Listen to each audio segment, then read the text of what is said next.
a little bit, and you got to do everything in your power to try to offset that. And I think Dragonshire makes sense. Garden of Terror would have made sense if it's within those 3 map pools. We actually don't know what 3 maps are contained within that, so.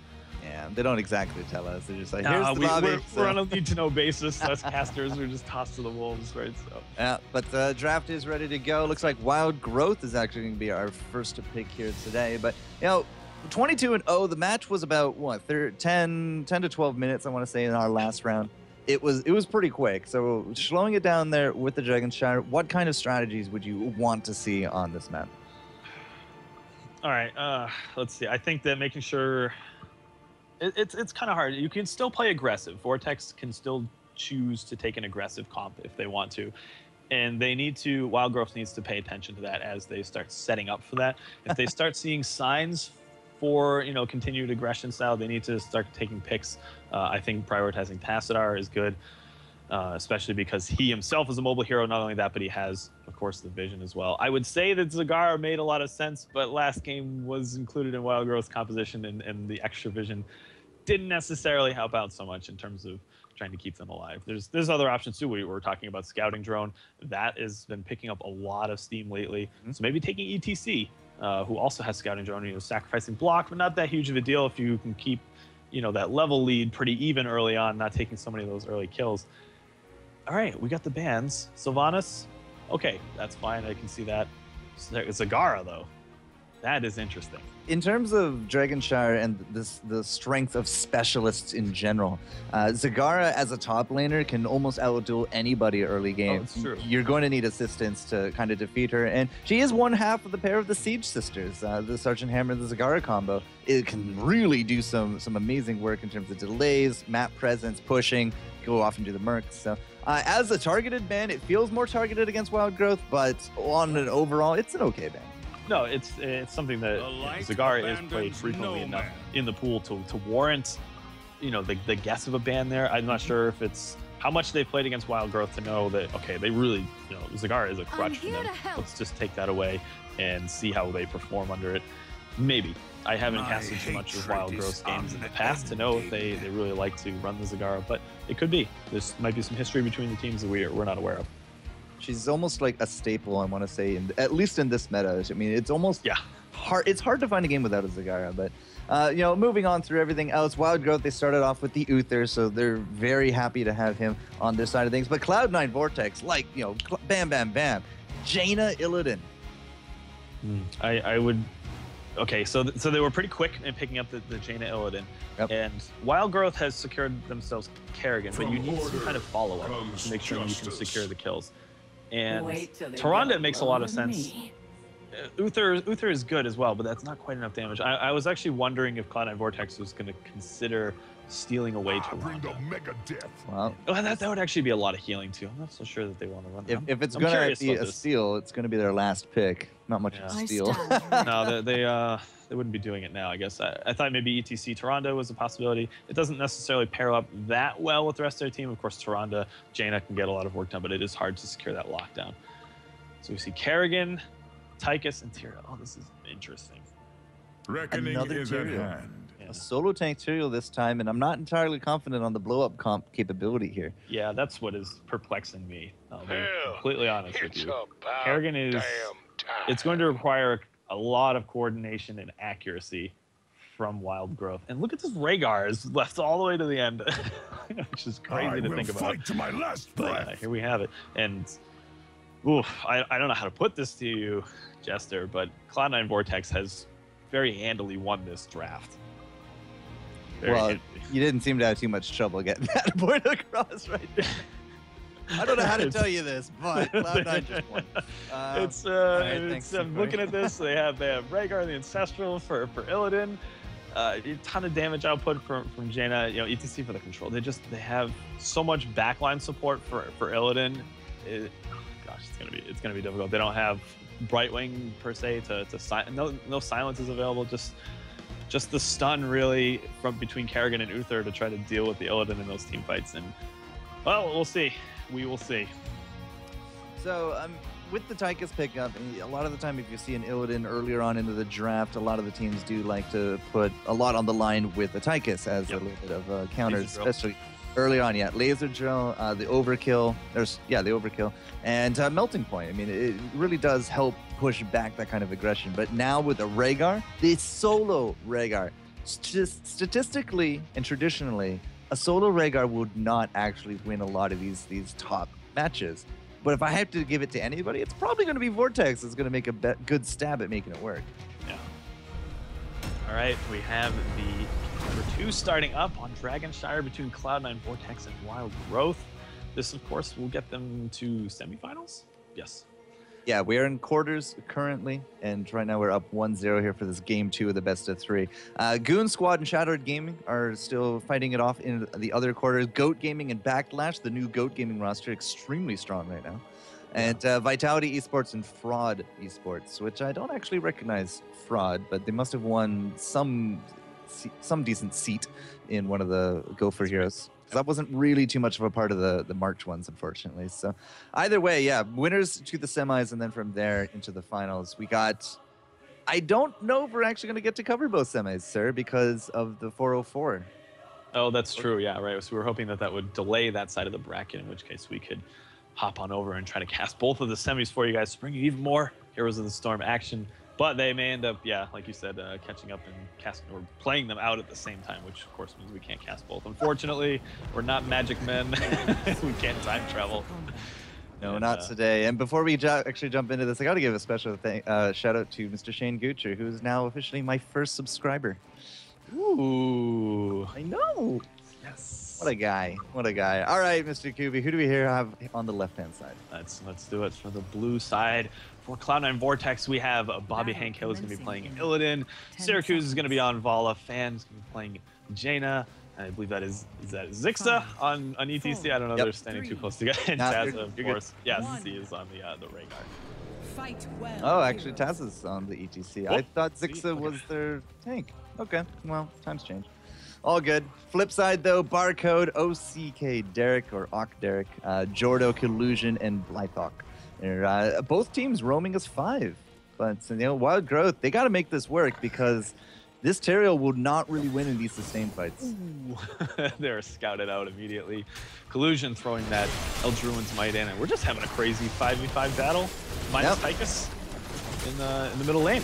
Well, that's what you do on this. You look for the 5-man collapse, you play some ping pong. I mean, this goes way back into the Fury crafting days. Tychus against the Illidan. I mean, Tychus is going to feel good, but Bobby Hank Hill, if he slips in there, he can do some good work, but not like that. No, not like that. Look at this. Both teams are just thinking of ping pong. They're doing the rotation between the middle and the bottom lane. Who does this benefit in terms of objectives for there? We do have the one Conjurer's Pursuit for Uther and no marksman or anything of that sort. ETC walks right in, finds the Kerrigan. They're going to go right past him onto Fan, and Fan is going to be the first blood. The Maiden of Ice is literally that frail, but man, it felt a little strange because the ETC was walking right by them. It's like everybody didn't know that they were there, passing ships in the night. And the vision is based on movement. Just let it go. Oh man! Apparently, I don't have my D&D status on, but Fraud is Nexus Gaming renamed. Thank you, Lucid. Okay, there we go. And look at this, a quick 2 kills for Wild Growth. They've really starting to feel a little bit more comfortable this game. They have themselves a slight level advantage.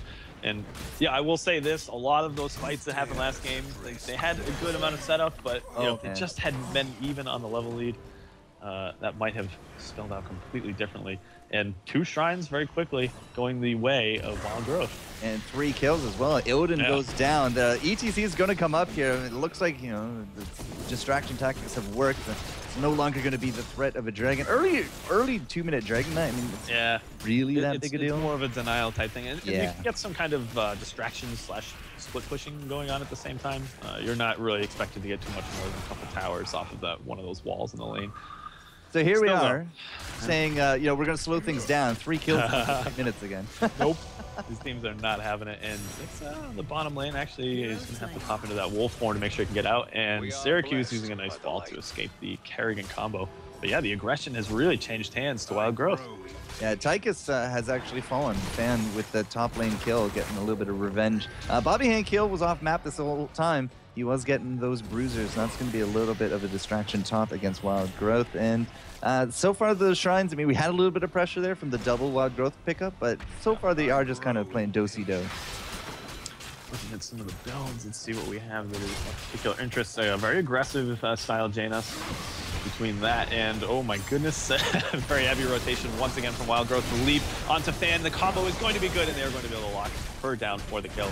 Bobby Hankill, of course, distracted back up, and they will have to take that one death early lead. And is this going to set them up a Dragon Mate very early? They're thinking of it. Taz is once again just going to get in there. We got those multi-shots from Syracuse. Bobby Hankill likely not to jump into it, but they did delay enough. It's going to be Zixa in the bottom. He does once more get that Shrine. Level 6 from both sides, but about a half level between them, and 5 kills on the board here, just under 4 minutes. That's right. Wild Growth has really changed their strategy up quite a bit. And this is the kind of play we were hoping to see out of them last game to perhaps try to shift the momentum away from Cloud9 Vortex. No way! Oh, the Rhaegar. That Envenom at the end of it all. Oof. Yeah, that is that aggressive style, of course. Kerrigan's Venom combo. It's pretty hard to deal with, so I'm told. Well, I mean, Wild Growth, I think they took notes last round. It's like, hey, look, this worked pretty good. Let's just do that. We'll just make some slight tweaks to it, and it looked like fun. Let's do it too. And it's pretty good, I gotta say. They are. They really are. Yep. Here comes the jump on top of Tazza. It goes perpendicular and avoids that nasty mess of the Kerrigan combo. That's how you do defeat this. Don't run away from it. Run perpendicular to it. That's right. And we actually see Collusion getting kind of bullied off the bottom lane with the appearance of Rhaegar in the form of Zixa. And this is going to split the Shrines once again. Musical Shrines, as we like to call it. Yeah, I call it the do-si-do, the merry-go-round. Yep. The musical Shrines is a really good one. Bobby Hankill so far, I think, is the only person that actually has gone out murking. He's now put 2 camps on the board. We got a ping down into the bottom one as well. I mean, if the Odin at this point can't really get an edge, yeah, just cover his lane and he'll go grab all those merc camps, start painting that map blue. Absolutely. And Odin is quite good for that because of course, the sustain that he has on his trait. And he can reduce his cooldowns to make sure he's dodging the skill shots from the mercs. It's a very nice little added strategy to have on top of being an incredibly good team fighter and an aggressive player, so it works out. It turns out Illidan's pretty good at this game. Yeah, I've maintained that since Alpha. So you think you can shoutcast competitions back in the day.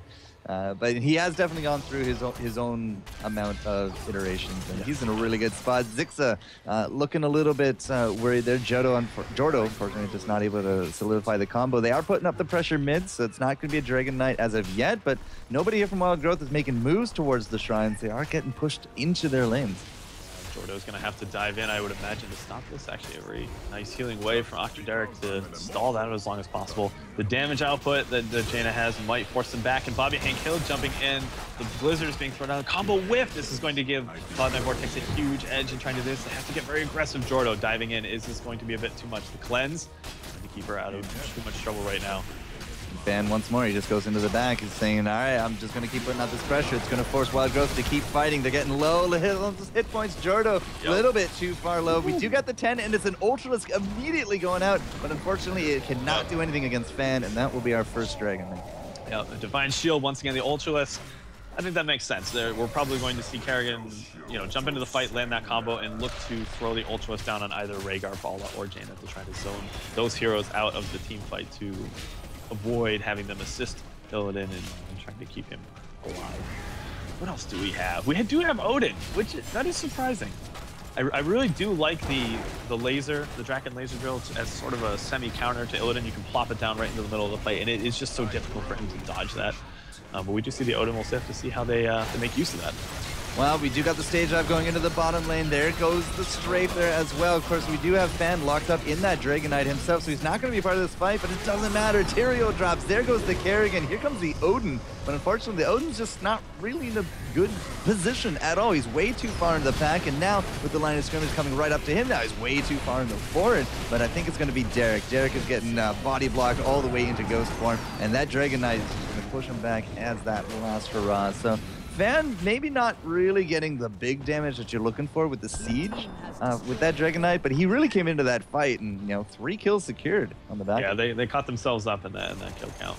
And like you mentioned, the Odin was just, it was too far back, and it was spent most of its duration just trying to deal with the Dragon Knight. So I guess, yes, you're right. It didn't really do a whole lot of structural damage, but it did soak up a lot of potential team fight out of Wild Growth. And as you can see, they've netted themselves a bit of a deficit, I guess.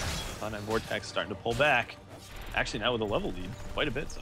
Greetings, mortal. Yeah, yeah, it was about a half level, and now it flipped to almost an entire level. We finally do actually have some mercs now on the board with that red camp from the Siege Giants, but unfortunately they're just way too late to stop out these blue ones. So yeah, the attempted gank, not successful. Yeah, they had the read as to where Vortex was going to be trying to. They saw that ETC was top, might be able to capitalize. Zixa now the resulting taking the judgment in the combo, but is it going to be enough? We do see the Divine Shield being thrown down. Ancestral Healing on Bobby Hankill is good. It is in time. Collusion now taking a ton of damage. Is he going to fall? Yes. Syracuse able to vault out in time just out of this team fight. And there it is, the stage dive. Tazza jumping into the fight. And it looks as though this is going to go Cloud9 Vortex's way, assuming Bobby Hankill can get out. The focus has shifted over to Barcode. And yes, Taskar is going to fall. So a 1 for 2, Cloud9 Vortex. What a fight. It was all over the place. It was 1 for 2, but Jaina wasn't really part of the fight. She actually got caught on a rotation by Blythawk on that Tychus today. Yeah. But the Tychus was actually able to take her home with overkill, basically right in her face, and now she didn't have Ice Block once more. Level 13, actually, Jaina has Sprint this round, I guess. Didn't want to use it or couldn't use it or something. Either way, she did go down a little bit off screen and caught it at the edge of the camera. I think we played a little bit too much Chase the Odin, though, from Wild Growth, because that's how they lost out Barcode. Yeah, they did end up spending a lot of resources trying to get to the other side of him. That is, I mean, it's the power of Illidan, right? He commands a lot of focus in these team fights. And just as we see that now, Blythawk and Jordo putting a lot of pressure. They do get the stun, they land the combo, and that is going to pull Illidan out of the game for 30 seconds, of course. Syracuse, now the target of Ancestral Healing. They will try to, cut their losses here, Cloud9 Vortex, but they're receiving a lot of pressure, and that is also going to be a second pickup onto Vala. A nice quick 1-2 punch. Yep. Both shrines were blue. Unfortunately, there's just nobody there to capitalize on it. Zixa's now down there as well, but yeah, there it is. It's going to be the cap on top of the top shrine. So Tazza is going to be okay. I don't think you can really get bursted down between those heroes, but Jordo's down to the bottom lane. We're going to be looking at our first dragon now coming out for Wild Growth if they can actually defend this successfully. Very possible. We do see that they have rotated Fan and Tazza up to the bottom lane. Collusion now actually very low in mana, will probably end up falling. I think they're hoping to stall long enough to get the dragon, and not They quite. do. Well, okay, they do stall, I should say. Yes. Depends on your perspective. I was watching the dragon. It was a very close timer, but they came out good with it. We got the level 13 talents on both sides. Bobby Hankill has definitely been taking a beating, and he did obviously drop to all that crowd control into the top. But in terms of everything else, anything strange in terms of the talents, we do of course got the Strafe, which is a gutsy move against that Tyrael. That's a good point. I like Tyrael's the will that was picked up for Tyrael. That is, of course, going to slow the movements and auto attack speed for Illidan. I imagine at level 16, we will very likely see the imposing presence for Uther as well. They might decide that that's overkill. Or Benediction. Yeah, either of those would probably be nice pickups to allow for more crowd control to deal with that Illidan. Do we have anything? We do see the sprint this game for Jaina. They're feeling not quite as confident as last game, perhaps. Not taking the Icy Veins, but I think it makes sense, especially when you consider how aggressive the comp is for Wild Growth. Yeah, it's a very aggressive comp. 8 kills now to the name. That's 8 more than we had last time. That's right. Unfortunately, are they trying to face race this? Because the 5-man push into the top against the 3-man push into the bottom, I mean, they just traded a fort and a gate for just a fort. And that's that difference. Not only did we already have the lead going forward for Cloud9, but now they've solidified the level 16 talents on the back of those towers, which is a really bad spot for Wild Growth because they cannot fight and they're way too far away. We actually see that Bobby Hankill is using this opportunity to get aggressive, and Jordo taking quite a bit of damage. Octoderic and the form of Uther is going to fall quite quickly as well, and they are playing full retreat. They have Uther is still alive, able to heal their team as much as possible, but the aggression from Cloud9 Vortex is going to be too much. The phase shift is going to keep Barcode alive. It doesn't look to be the case. Bobby Hankill just too aggressive. He's going to pick up the kill onto Jordo, using those guys in the sweeping strike, and that is going to be a full ace, I think. Not quite. They're actually going to have to give up the kill. Oh no! It gets him at the last second! Oh my god. Field goal. Wow. Yeah, that's a very strong ace. At 12 minutes in, Yes, it is. that's going to secure the dragon. I almost want to say it's going to secure a keep, but I'm not. I'm not that confident actually because of this. It depends on which lane they rotate to. I fully suspect they're going for the fort. Okay. They're okay. They're making sure that they can cap these merc camps. Of course, if you start taking the aggression under the merc camps before the dragon is captured, you can see that the 2 merc camps on the side of Wild Growth have disappeared because they were not in any aggression at the time. This allows you to just get a little bit more merc camp pressure, which leads me to believe that they're going to be a bit more defensive with this dragon. So maybe they won't get a keep. Yeah, it just didn't feel like there was that big rush. I mean, they weren't starting to work on this fort if you're going to go down the mid. The death timer is at 12 minutes, not exactly the end all to it all. Right. So, but they still maintain about a 2-level lead overall, as you said, with those mercs. They got some pressure now mounting top and bottom, and they're going to be looking to, focus the Wild Growth guys here into the mid to allow those split pushes to. Yeah, this is a scary spot for Wild Growth to be in. I like the play. We haven't actually seen too much of this style of just a very, very passive dragon. I think a lot of teams would have opted to go for a keep, but hold on, we see the very heavy aggression. Jordo having to be the recipient of the Divine Shield just to keep himself alive. Ultralisk actually going to work, forcing out that Metamorphosis. Bobby Hankel now at full HP in that Metamorphosis mode, and he's going to throw the aggression onto Jordo, perhaps? No. Okay, they're going to back up over the wall, and surprisingly, no one has died so far. Taza now the result of the combo. The cleanse trying to keep members of Wild Growth safe from that CC. Very nice defense. Yeah, Fan is not that healthy. Is actually going to do that sprint, going to pop it out, but Kerrigan really needed to go back to the fountain. She just did not have those hit points, and you can see that's now going to be a turn and burn, 1 and 2 for the punches, and that's going to be the kill on top of Tira as well. Unfortunately, he just cannot blow up on anything. Not that he would have taken a kill from it either. So we had a really good, a 1-0. We defended against the Dragon Knight. Congratulations. Yeah, we're coming back into this, but now 2 kills down. That's putting us at a 2-level deficit, and they're 19 and a half. Cloud9 Vortex by this next fight is likely to be 20. Any amount of trading that happened during that aggression for the Dragon Knight for Cloud9 Vortex is going to be in their favor because of that split push that we had highlighted a little bit earlier. The golems, so giants in the bottom, actually being able to take out a good chunk of that wall. This is just going to set themselves up. Actually, they have the walls down for all 3 of the keeps, so any favorable team fights that happen in the favor of Cloud9 Vortex moving forward is going to spell quite a bit of structural damage to those keeps. Now, with the level 16 talents for both sides, we do got the double blood for bloods. It is the benediction. It's almost curious that you don't see the imposing presence anymore from the Uther. It's benediction's just way too good. And with material, I mean, he gets it at 13. Everyone else gets it at 16. So I mean, just leave it at that. As long as Collusion's in the thick of things, and wow, he's really going into the thick. That might be a bit much. We see the ancestral healing being thrown down into Bobby Hankel, and Taza actually having to throw the aggression onto Jordan. Oh my goodness, and that is a lot of value for Jaina in the form of blizzards, and that is going to be another ace. That happened a lot faster than the last one, and I think that they are going to go and get very aggressive here. Like I mentioned, the walls are down for the keeps, and they surely will be able to clean themselves up every keep. If not, go further. Yeah, 5 kills puts them just over that threshold. 4 blinks. Oh, they're going. And a Storm Shield, yeah, for sure. As I said, statistically, the Rhaegar struggles in a solo heal capacity, but coming out very strong. Cloud9 Vortex, flawless game number 1. They struggled a bit here with that early game roam from Wild Growth, but 2 back-to-back aces is going to solidify their bid for the semifinals here in the Go4Heroes America's March 2015 finals. GG's to Cloud9 Vortex there. Of course, both teams playing very well, but Cloud9 really showing that they have the experience, they have the control over that fight. Even when faced against an aggressive comp, they showed how to keep patient and really try to drive it towards that late game, or mid game, I should say, when they get those heroics. And we saw that they were able to turn some of those fights around very handily. Some very nice trades for Wild Growth, but they weren't ever really able to get the upper hand in any of those fights. Not enough to get any form of aggression or map control back. Yeah, 49,000 hero damage for Syracuse by the end of it all. He's head and shoulders above everything else. Jordo actually was leading the pack there for Wild Growth at 32, but still, that's a heck of a difference right there.